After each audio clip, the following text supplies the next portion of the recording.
Olá, gente, com muita alegria eu tô aqui para a gravação de mais um episódio do Desfazendo Nós, que é esse podcast que é um projeto de extensão da URGS, em parceria com o Tribunal Regional do Trabalho da 4ª Região e com a cedência, a parceria do Tribunal de Justiça aqui do estúdio, onde já a gente está gravando mais esse episódio. E a gente está nessa temporada que é conversar com pessoas que ocupam espaços de poder e que são corpos, digamos, que não foram pensados para esses espaços, para entender um pouco a trajetória dessas pessoas e compreender a relação dessa ocupação desses espaços com a mudança estrutural, que a gente, desde o início do programa, fala aqui que é tão importante e necessária, que é tentar desfazer esse nó do patriarcado, do racismo e do capitalismo. Bem, hoje eu tenho aqui uma pessoa muito especial para conversar comigo, que é o desembargador Alexandre Corrêa da Cruz, que exerce atualmente a posição de presidente do Tribunal Regional do Trabalho da 4ª Região, professor também, como eu, nós nos conhecemos, inclusive, eu acho, dando aula, né, Alexandre? E que vai conversar um pouco com a gente sobre a trajetória dele até aqui. Então, Alexandre, seja muito bem-vindo, obrigada por ter aceitado, eu sei que a agenda é super corrida, mas foi muito legal poder contar contigo nessa temporada do programa. E eu vou começar pedindo para te apresentar e contar um pouco da tua história, assim, onde tu nasceu, como é que era a tua conformação familiar, como é que foi a tua infância e adolescência e a tua escolha profissional. Então, é uma honra estar aqui, né, aceitar um convite desses. É sempre muito legal, né, poder participar, ainda mais com uma amiga querida, né, que a gente se conhece há tanto tempo. Eu não sou de Porto Alegre, eu nasci em Porto Alegre, né, e filho de um pai servidor público, que ele fez uma carreira no serviço público, mas terminou na Justiça do Trabalho, né? Ele era servidor da Justiça do Trabalho, e tem a minha mãe, que era, como se dizia, do lar, né? Cuidava da casa, e na época, vamos dizer assim, era uma estrutura que mais ou menos, eu até posso dizer assim, a mãe talvez tenha sido uma das últimas gerações, hoje ela tem 93 anos, mas é uma das últimas gerações de mulheres que ainda ficavam dentro de casa nessa estrutura, vamos dizer assim, né, familiar, patriarcal, né? E então... Você é filho único ou não? Não, tem mais 2 irmãos mais velhos, e tem uma meia-irmã, né, de outra relação com meu pai, e o meu pai com uma companheira. Depois que o pai e a mãe se separaram, eu tinha ali por volta de 8 anos, e eles se separaram. Então, mas o que eu acho interessante, assim, dessa parte inicial, vamos dizer assim, da infância, que eu acho que a infância, ela nos traz momentos importantes, né, que a gente leva para o resto da vida, é que, embora a minha mãe não tivesse feito, vamos dizer assim, ela tivesse parado, eu acho que na época era o equivalia à 5ª série, né? Ela lia muito e ela era extremamente feminista. Ah, que legal. Então ela tinha um feminismo combativo, né? E ela era muito crítica. Então toda essa parte, assim, vamos dizer assim, que eu herdei de ver as coisas de uma maneira crítica, isso começa já na infância. E poder traduzir essa luta que ela sempre... Eu acho até a luta dela não poder trabalhar, né? Porque o pai não queria que ela trabalhasse. Aí ela queria. E ela queria, né? Ela queria trabalhar, porque depois que nós ficamos um pouco maiores, né? A diferença é de 2 em 2 anos.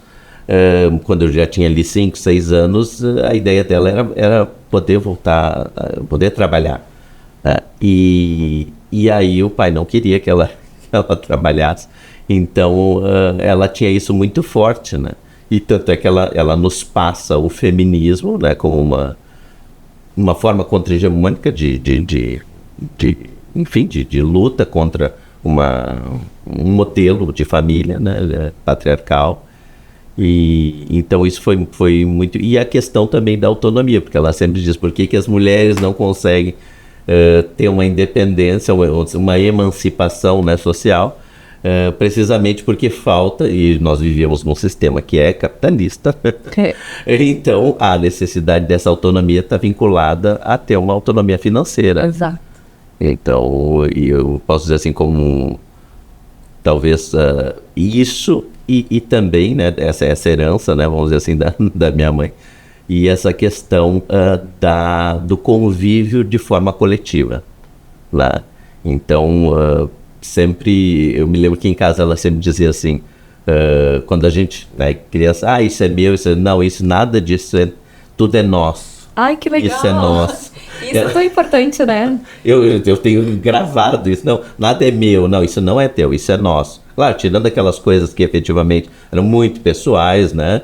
Mas o resto, o brinquedo é nosso, tudo o que era coletivo, ela deixava bem claro, isto é coletivo, não é teu só, isso é da família, enfim. Então isso eu acho que foi muito importante nessa visão, né, de mundo que eu acho um pouco diferenciado na época, ainda mais para ela que teve talvez não teve as mesmas oportunidades que hoje estão postas aí para grande parte das mulheres. Sim, imagina. E ela chegou a trabalhar fora depois?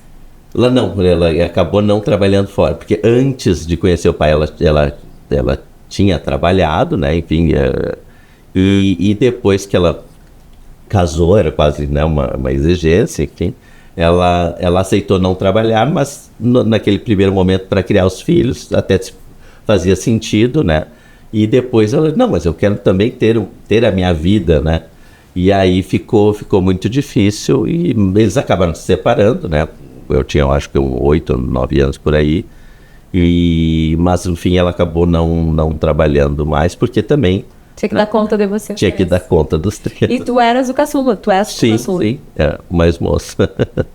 Ai, que legal. E aí, como é que foi a tua adolescência, né? Aí, eu sempre estudei em colégio público, né? Eu tenho muito carinho pela escola pública. Acho que também tive um ensino bom, né? Na época ainda, final da década de 70, início da década de 80, até meados. Eu terminei o segundo, eu sou da época do segundo grau, primeiro e segundo grau. Eu também. Eu terminei o segundo grau em 87 e sempre estudei aqui até próximo, né, porque a nossa vida sempre foi aqui na Zona Sul, e eu estudei no Colégio Estadual Medianeira, do Jardim até a 8ª série, e depois no Infante Dom Henrique, que era atrás, na época era o Castelão, hoje é outro supermercado. E aí fiz todo o segundo grau. E a base do meu estudo para passar no vestibular foi o estudo público, tá? Então ainda era um estudo de muita qualidade. E eu acho que também é positivo, e isso me lembra até, enfim, questões de outros países, né, e questões comparadas. Parece que na França é assim, né, o ensino fundamental ele tem que ser público. A questão da diversidade, isso sempre me chamou muito a atenção, a questão da diversidade, que hoje talvez a gente não tenha toda essa diversidade no ensino particular.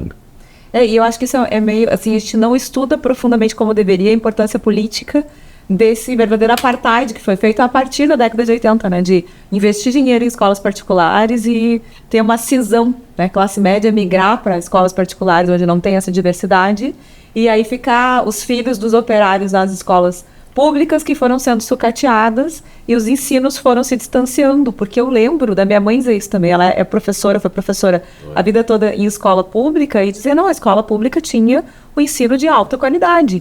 Então foi uma escolha política, que eu acho que a gente nem assiste, nem elabora suficientemente o quanto grave e profunda é essa opção de abrir mão de uma escola pública onde tem essa possibilidade de diversidade em todos os níveis, né? Exato. Não, acho que elas não são criadas em bolhas, como gosta de dizer agora, né? Não é aquela coisa assim de ver só as pessoas que moram no mesmo bairro, que têm a mesma cor, que são parecidinhas. Não, a gente conseguir conviver com a diferença mesmo, né? Era muito diverso, né? Por exemplo, primeiro contar pessoas vamos dizer, de raças diferentes, né? O primeiro contato foi no jardim de infância. Pessoas, né? Crianças, né? Coleguinhas, crianças com deficiência. O primeiro contato que eu tive foi no jardim. Então, da jardim de infância. Então, e a escola particular, todo um movimento para depois a inclusão, né? De uma maneira meio esquisita. Eu lembro que eu dava aula quando começou essa discussão. E não é essa coisa natural de simplesmente aceitar, né? Que cada um tem o seu ritmo. Que é muito mais simples, eu acho, quando tu introduz isso de forma natural, porque é natural, né? A gente tem que entender, isso é natural. que a gente introduza isso para a criança já nos primeiros momentos da vida, para que ela possa não ter preconceitos, né? Não, porque isso é criado depois, né? O racismo, a misoginia e tudo. Isso as pessoas são ensinadas, Exato. adestradas a isso. Exatamente. Ninguém nasce racista, ninguém nasce misógino, LGBTQI fóbico, né? Ninguém nasce. É verdade. As pessoas são adestradas a esse modelo. Por isso que eu achei tão interessante teu exemplo de dizer que o brinquedo é nosso, porque um dos adestramentos que eu acho também que é mais, assim, profundamente recalcado na ideia de que a gente é proprietário, é essa coisa do brinquedo é teu, né? Exato. Cuida do teu brinquedo, traz tuas coisas para casa. A gente vai ensinando a criança desde pequenininha a não dividir. E dividir é uma coisa tão melhor, né? E o que tu pode nos contar, Alexandre, da tua adolescência, assim, início da vida adulta, em relação às relações familiares e mesmo na escola e tal, da tua vida pessoal, assim? Aí, terminada, né, o segundo grau, eu prestei vestibular, né, para Direito. Inclusive, Direito... Vou falar, né? Vou confidenciar, Direito não era a primeira opção. Tinha outras áreas do conhecimento que me encantavam também. Para mim era jornalismo e psicologia que encantavam. Psicologia, história, né? Tinha algumas filosofia, eram letras, e só que aquela visão prática da minha mãe, em algum momento ela vem, e eu me lembro que no vestibular da URGS era por grupos, né, de grandes grupos de conhecimento, e aí eu separei, que era biomédicas, eu vi que na medicina não daria, né, eu vi que eu não tinha condições para ser médico, e aí é melhor não fazer isso, né, não colocar em risco a vida de terceiros, e vi que também as exatas eu também não ia ser feliz, e aí fui para as humanas. E dentro das humanas ali eu fui excluindo, né? E até que cheguei no Direito e Letras, estava na fila para pagar ali no Banco do Brasil, aqui da Zenha. e aí eu me lembro. E eu acho que Direito tem mais opções, né, para o trabalho. E aí acabei optando, né, passando, né, no vestibular da URGS, e aí entro na faculdade de Direito sem mais uma vivência maior, né, assim, a gente já está muito jovem. Muito, né? Já. E aí o Direito no início ele é um pouco impactante, né, porque enfim, não era bem o que eu imaginava que seria. E aí até no primeiro ano eu pensei, será que eu já não faço outra coisa? Será que eu já... E aí a gente vai fazendo, né? E aí a partir do segundo, terceiro ano eu comecei a ver de algumas possibilidades dentro do direito para atuar. E curiosamente o direito do trabalho não era a minha prioridade, eu não gostava de direito do trabalho. Também não. Eu até chegava a dizer assim, quando me perguntava qual é a área que tu vai trabalhar, olha, eu posso trabalhar em várias áreas. Menos direito, eu ressalvava, parece que a negação, né, já... É mesmo, né? É muito. Coisa. Não, eu me encontrei com o direito de trabalho no último ano em função de um estágio, mas também eu não gostava. E acho que tem muito a ver com os professores, né?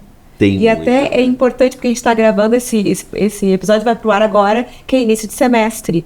E eu acho bem importante a tua fala, assim, o primeiro ano do direito é assustador, né? E árido.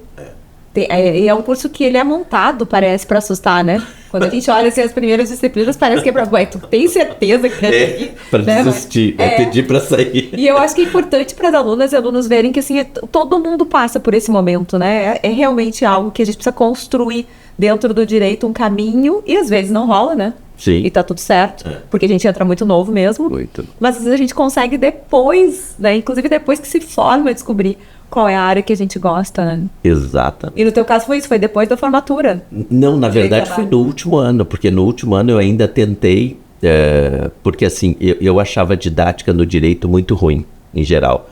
Embora tivéssemos excelentes profissionais, uma coisa é ser profissional da área do direito, outra é ser professor. É completamente diferente, né? Talvez até por isso eu tenha ido também para a área né, da didática, Da docência. da docência, porque isso era uma falta que eu sentia, eu não conseguia compreender, e aquilo que eu não conseguia compreender, no primeiro momento a gente não gosta. Claro.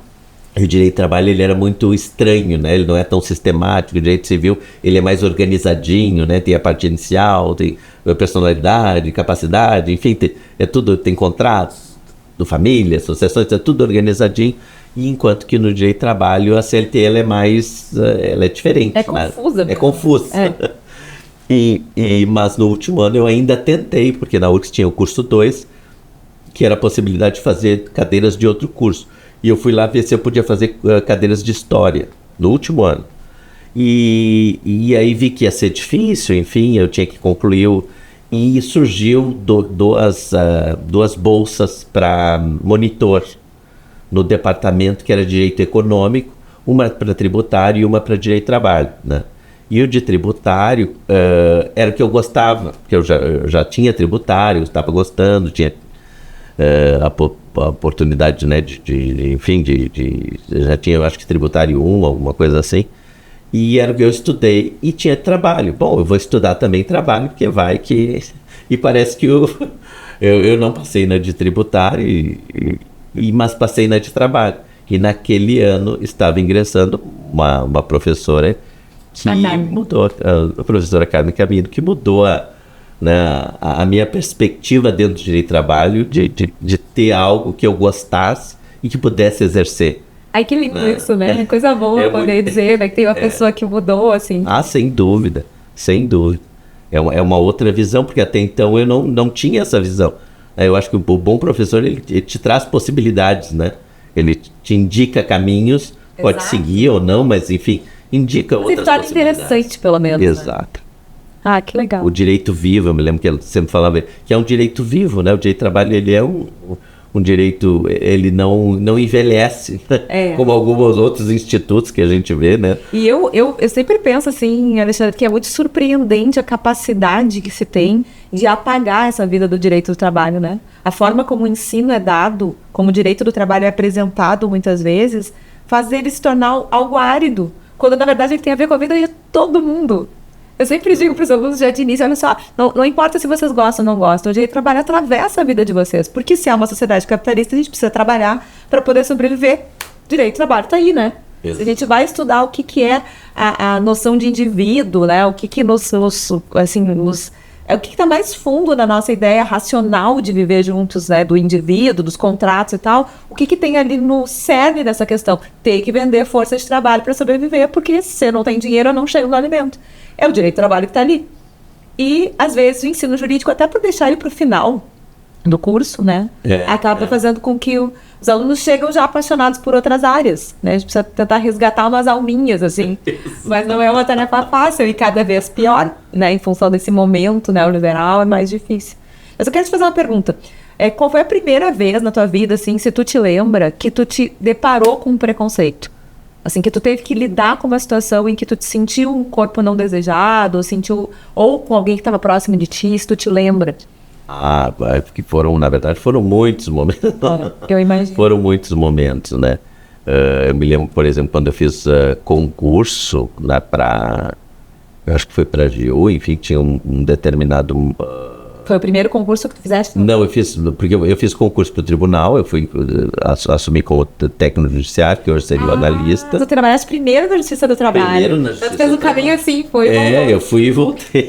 Legal. Primeiro na Justiça do Trabalho, depois eu fiz concurso para auditor fiscal do trabalho, na época que era o fiscal do trabalho, fiquei na fiscalização, também foi muito bom, uma experiência ótima, e depois que eu fui para o Ministério Público do Trabalho, aí já em 96. Mas durante esse período eu fiz outros concursos para a Advocacia da União, para Procurador de Estado, e um desses concursos, enfim, não vou dizer, a ideia não é citar nomes e tudo, mas a questão de onde vem o preconceito. Eu acho que eu tinha 24 a 25 anos, e aí num exame médico, o médico pergunta, tu é casado? E eu disse, não sou casado, e ele diz, mas tu não é viado, né? Tu tá brincando? Gente, que ano era isso? E isso foi em 95 ou 96. Assim. E eu não sou. Até porque isso é uma ofensa, né? Então, não é uma questão que enfim. Então, a gente nota, né, então, já no próprio concurso, que há essa questão, e a gente sabe de outros lugares onde ocorre esse preconceito, essa discriminação, na verdade, né? Na verdade, é uma discriminação. E se nós pensarmos as próprias estruturas, quando vem...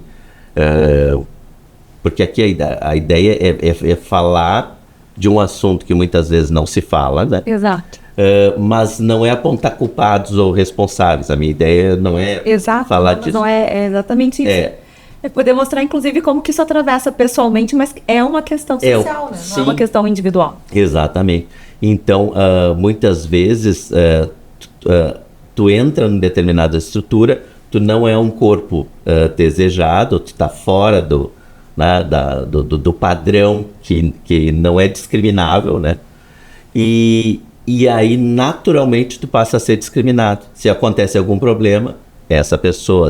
E aí vem o assédio, né? Muitas vezes tem um assédio moral, mas ele tem base discriminatória, né? Começa na discriminação. Antes tem um fator, né, que leva a pessoa a fazer o assédio, né? Então, fica, às vezes, numa ideia de, não trabalha bem, mas o que está por trás daquilo? E muitas vezes isso não é dito. Eu mesmo, porque eu fiz 10 anos de psicanálise, né?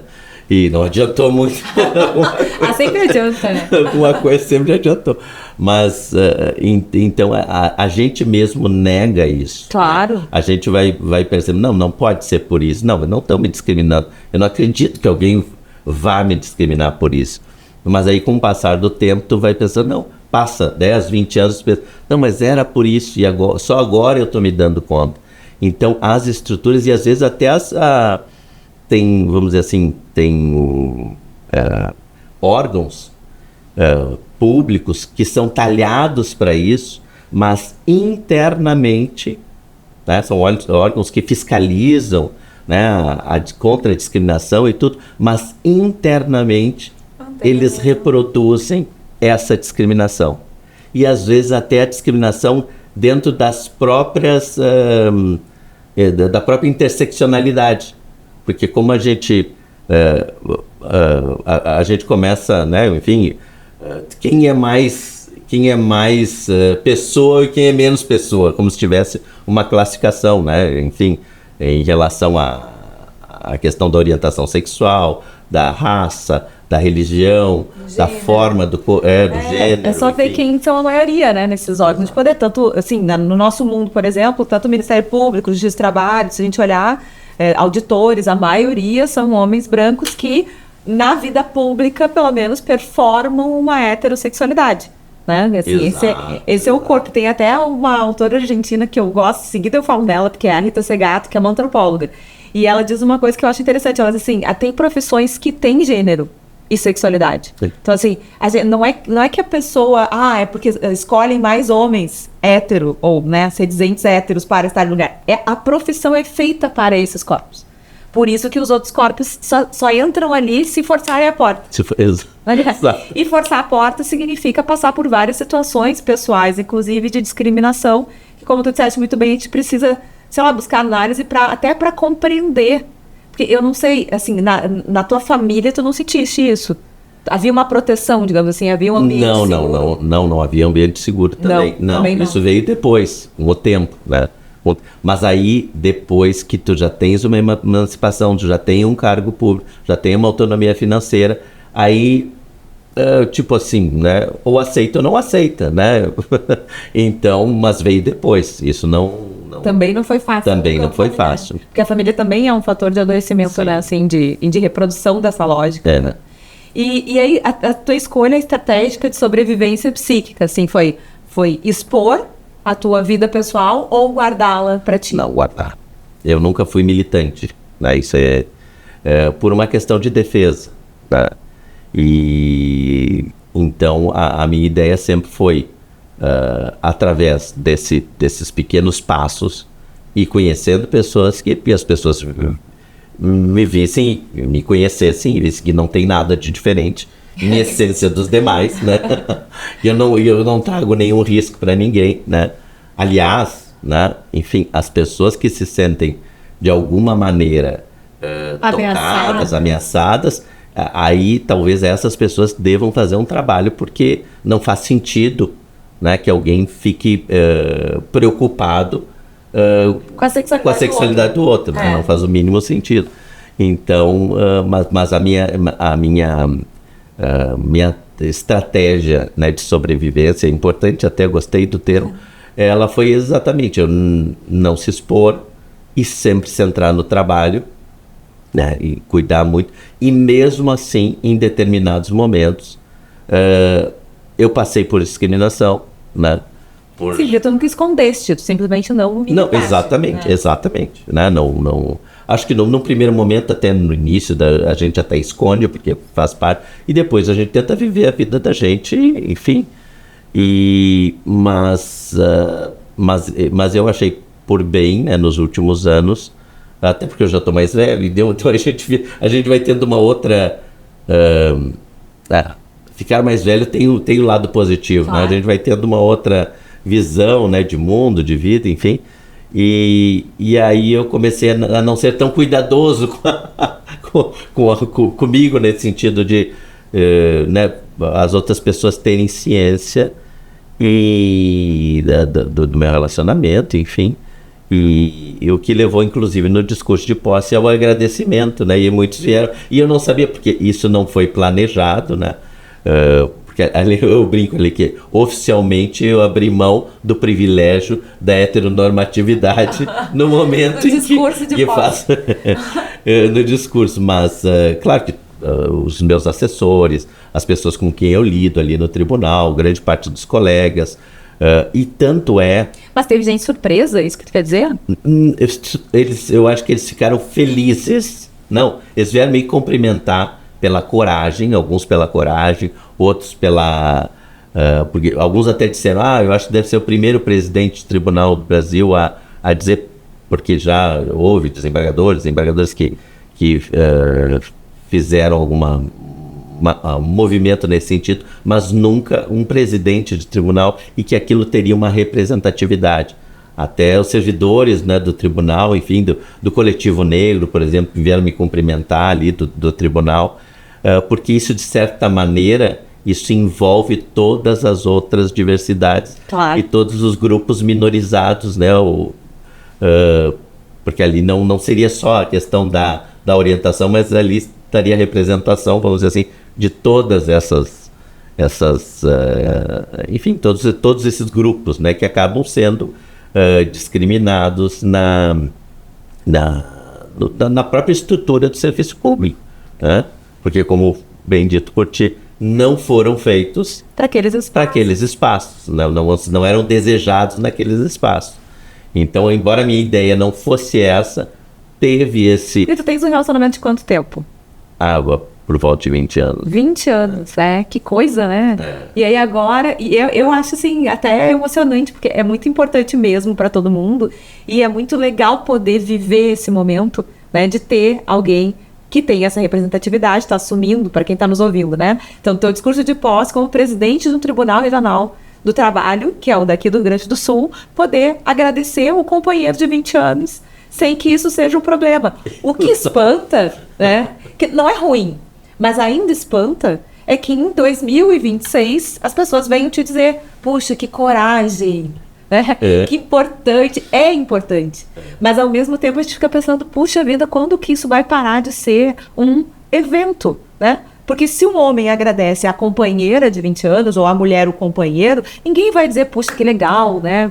Que ato de coragem. Mas porque é realmente um ato de coragem, né, Alexandre? Porque ainda exatamente E é importante, é inspirador, e é efetivamente necessário para os outros grupos, como tu disseste. Mas eu queria te perguntar, até porque é uma coisa que a gente sempre discute no grupo de gênero lá da URGS e no núcleo antirracismo, os alunos, claro, são mais novinhos, eles não têm a trajetória que a gente teve, né? E aí eles ficam dizendo assim, mas nada muda, continua tudo igual, as mulheres continuam morrendo nas mãos dos homens, continua tendo racismo, continua tendo preconceito com a sexualidade.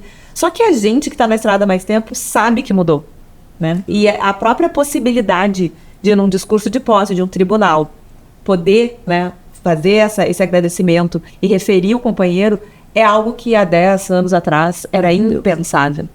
Eu entrei na mestrado em 2001 e eu lembro que o ambiente, né, ambiente tóxico, dizem agora, não era tóxico, era irrespirável, né, porque era um ambiente totalmente machista, de piadas homofóbicas, de ausência completa de espaço para qualquer discussão que não fosse, né, homens querendo performar uma masculinidade que eu nem sei se eles realmente exercem, né? Mas que eles fazem questão de no ambiente público.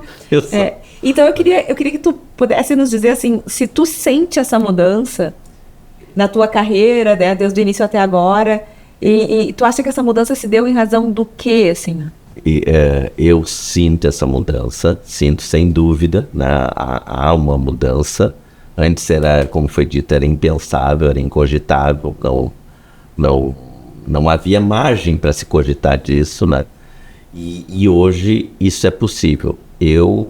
Claro que dizer uma ou outra razão, né? Eu acho que é complexo e aí tem várias, mas eu acho que a questão da política de cotas, né? A visibilidade que a gente vê hoje na própria televisão, e eu mesmo, às vezes, eu vendo a novela das 9, às vezes eu fico chocado com umas coisas que não eram, puxa, mas claro, porque eu também fui adestrado. Claro, exato. Porque daí a gente foi ensinada a não ver como normal. Exato. Isso é muito espantoso. A minha mãe tem 84 anos e ela diz, mas isso é normal, filha, por que eles estão mostrando isso agora na TV? Exatamente por isso, porque é normal. Exato. Mas assim, pensar que até pouco tempo atrás isso não aparecia é impressionante, né? É muito impressionante. Mas eu acredito que toda essa atuação ela é muito importante, dos órgãos públicos que fazem a fiscalização, enfim, a própria justiça que começa nas próprias decisões. O próprio Poder Judiciário, quando expede protocolos de julgamento com perspectiva de gênero, raça, isso deixa bem claro, né, que nós temos que prestar atenção para isso. E até, eu acho que foi no ano retrasado, a gente esteve no México, na escola judicial de lá, e era para falar exatamente sobre o protocolo, né, e eu disse assim, se a gente estava usando ou não, isso é 2024, abril ou maio de 2024. E eu disse assim, não, nós ainda não estamos usando como deveríamos. Mas aí eu trouxe a justiça em números, eu disse assim, bom, mas por quê? Porque hoje o nosso juiz é um juiz homem, hétero, ou sedizente hétero, branco, sem deficiência. Então, esse ainda, então nós precisamos mudar também, né, a magistratura para permitir que, tendo outras visões, isso vá modificando e na hora de julgar a gente não fique naquela igualdade meramente formal que leva a uma injustiça, no caso. E é o que tu disseste no início aqui da nossa conversa, é uma questão de cultura, né? A importância dos protocolos é simbólica mais do que tudo, é criar uma cultura de visibilização e de discussão dos processos a partir da realidade de quem está buscando o sistema de justiça. Sabe que eu consegui aprovar, e agora esse semestre é a primeira turma de uma cadeira eletiva que é para estudar justamente os protocolos e como o sistema de justiça está aplicando. E aí a gente vai analisar. Primeiro a gente vai fazer assim, uma revisão de todos os fundamentos que fizeram com que a gente chegasse nesse momento, né? Que é como a gente estava falando aqui, um momento em que é possível falar disso e que é possível. Essas questões estão em pauta. Elas não vão mais, elas não têm mais como serem apagadas como foram até pouco tempo atrás. E aí depois estudar as decisões, inclusive. E no grupo de estudos da Escola Judicial, a gente vai estudar decisões que aplicam o protocolo. Que legal. Que é justamente para isso, para a gente poder entender, inclusive, a função desses protocolos, né? Não são livros bonitinhos com textos para a gente, não. São critérios hermenêuticos importantes, né, de serem considerados.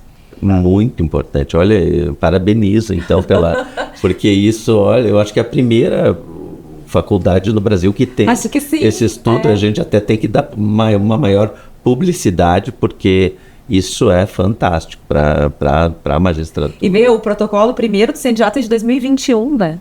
Os nossos são de 24, mas o do CNJ é 2021, a gente está em 2026. Já passou da hora de falar mais sobre isso. Falar e tem que ser o estudo prático também. Exatamente. Por que uma decisão, enfim... para não ficar também aquela citação, né? Que a gente às vezes vê. Tem até o protocolo. Né? Mas aí tá o protocolo, ele solto no meio da decisão. Não, vamos ver o que o protocolo está nos dizendo para fazer, se faz sentido ou não e como usá-lo, né? Usá-los, porque são Nós temos 5 né? agora, 2 do CNJ e o nosso, 4, na verdade, que são 4 ou 3? Não são 4? Então acho que são 4 agora. Então são 6, veja, são textos... É que eu tenho... O CNJ repete. Nós repetimos 2, eu acho que ainda. Isso. Mas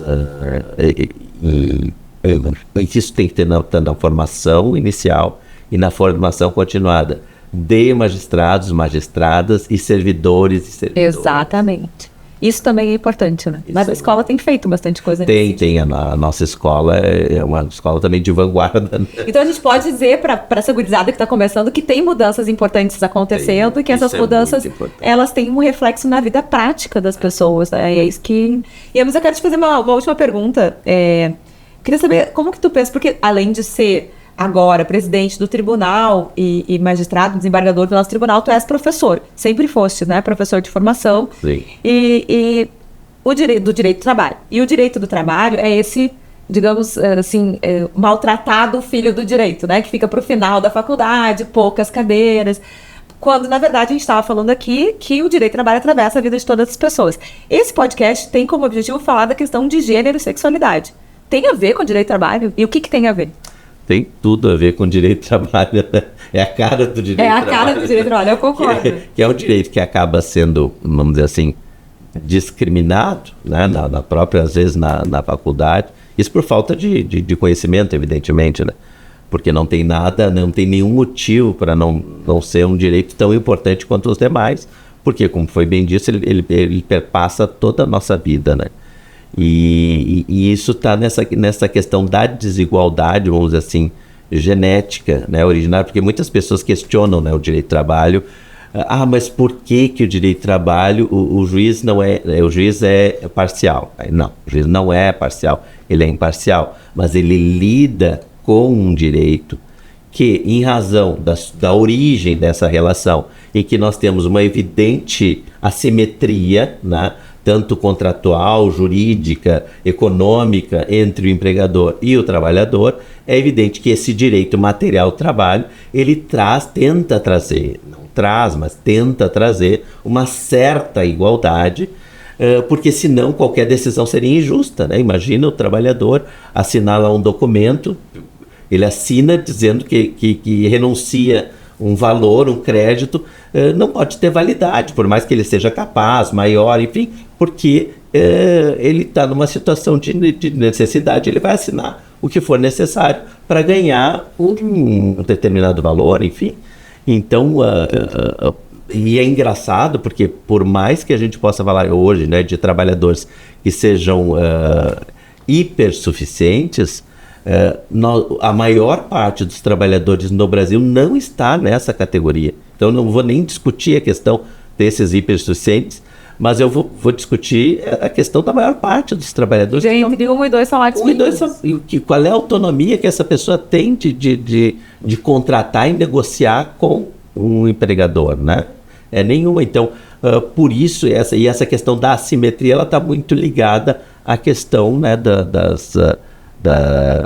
das minorias, enfim, da discriminação, que também é uma situação assimétrica. Isso, a gente entende que tem esse nó, né, que é a brincadeira que a gente faz do Desfazendo Nós, é por causa da Eliette Safiotti, que fala no nó do racismo, do capitalismo e do patriarcado. Ela é muito interessante, porque não é bem a interseccionalidade que vai aparecer depois na doutrina norte-americana. É uma autora brasileira que vai dizer, socióloga, que vai dizer assim, existe uma intersecção aqui, um nó que não se separa. Eu não consigo pensar o capitalismo sem o racismo e sem a violência de gênero, a discriminação de gênero e sexualidade, exatamente porque elas se tornam funcionais, né? Se eu tenho mais gente para trabalhar do que emprego, né? Quais são os corpos que vão ser preteridos, quais os que vão ser preferidos, né? Aí a gente viu na pandemia, né, as primeiras pessoas a serem despedidas, as mulheres, o maior número de mulheres negras, então assim, tá tudo muito ligado. Então combater a discriminação, né, a LGBTfobismo, a misoginia, é também apostar no direito do trabalho. Tu concorda com essa? Concordo integralmente com essa afirmativa. Exatamente isso. Exatamente. Né? Então tá, Alexandre, eu quero te agradecer muito, te desejar muito sucesso nessa empreitada tão difícil e desafiadora que é estar à frente do tribunal, que é o 4º em tamanho, 5º? É a quarta região, mas assim, tamanho... Eu acho que seria o quinto. Eu acho que é o quinto, né? Quinto, não é fácil, né? Mas a gente tem muito orgulho de te ter nessa posição e tá muito feliz de tu ter, assim, aberto um pouquinho da tua agenda para estar aqui com a gente hoje. Imagina, eu que agradeço pelo convite. Estou sempre à disposição. Obrigada. Então tá, gente. Até a próxima. Obrigada por terem assistido esse episódio e a gente volta daqui a 15 dias.